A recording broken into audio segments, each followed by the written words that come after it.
Oke, bismillahirrahmanirrahim. Assalamualaikum warahmatullahi wabarakatuh.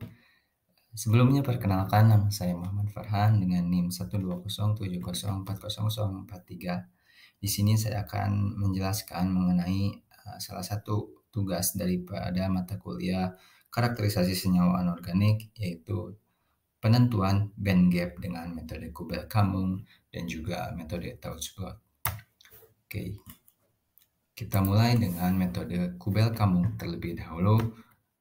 Kita bahas sekilas mengenai metode Kubel-Kammung, di mana metode ini dapat digunakan untuk mengukur serapan optik material padat dan menganalisis sifat semikonduktor serta mengidentifikasi band gap dari material tersebut. Kemudian, metode ini didasarkan pada hubungan antara reflektansi yang telah diukur pada berbagai panjang gelombang dengan fungsi Kubel-Kammung.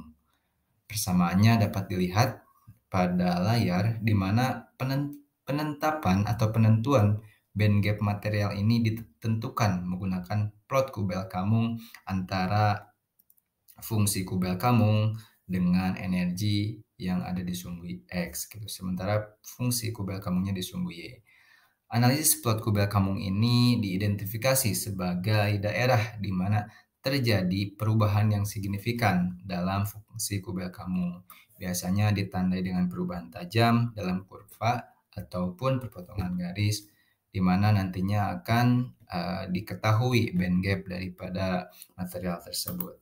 Ini merupakan salah satu contoh penentuan band gap dengan metode Kubel-Kammung dengan origin. Sebelum kita memplot data, tentunya kita harus mengolah terlebih dahulu gitu ya. Mengolah terlebih dahulu data-data yang telah tersedia, di mana kita awalnya memperoleh data reflektans, kita ubah menjadi persen reflektans, kemudian ada koefisien absorpsi, maaf maksudnya koefisien absorpsi gitu ya.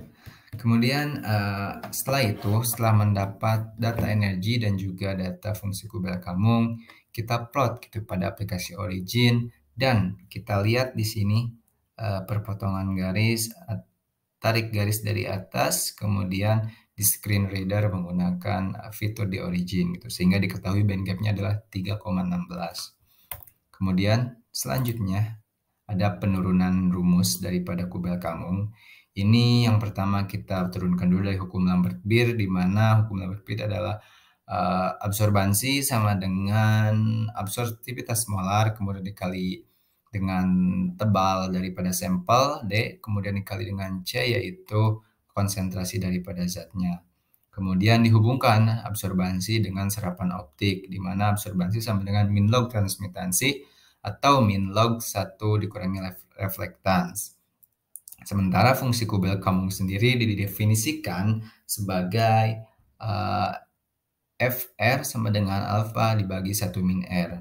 Kemudian digantikan persamaan 2 tadi, disubstitusi dan diubah logaritma basis 10 menjadi logaritma natural.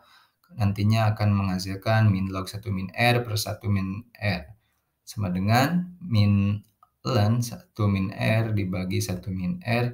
Kemudian setelah diubah menjadi logaritma natural akan menghasilkan fungsi Kubel-Kammung yang kita ketahui gitu, sama yaitu 1 dikurangi reflektan dibagi reflektan dipangkatkan dengan 2. Itu merupakan penurunan rumus dari Kubel-Kammung yang dapat saya definisikan.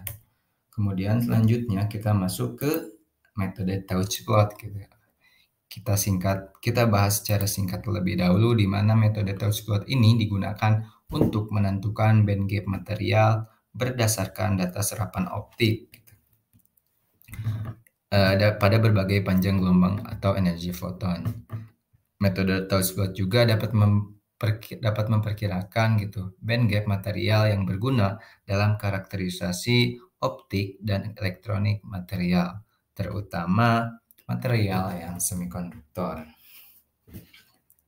Metode ini pula didasarkan pada hukum Tauge yang menghubungkan serapan optik atau alfa dengan energi foton, yaitu Hv, dan juga band gap.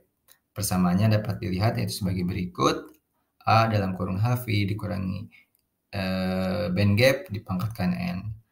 Nah, penentuan band gap ini ditentukan menggunakan plot potongan garis lurus antara uh, serapan optik atau alfa HV dan juga energi foton yang telah diperoleh.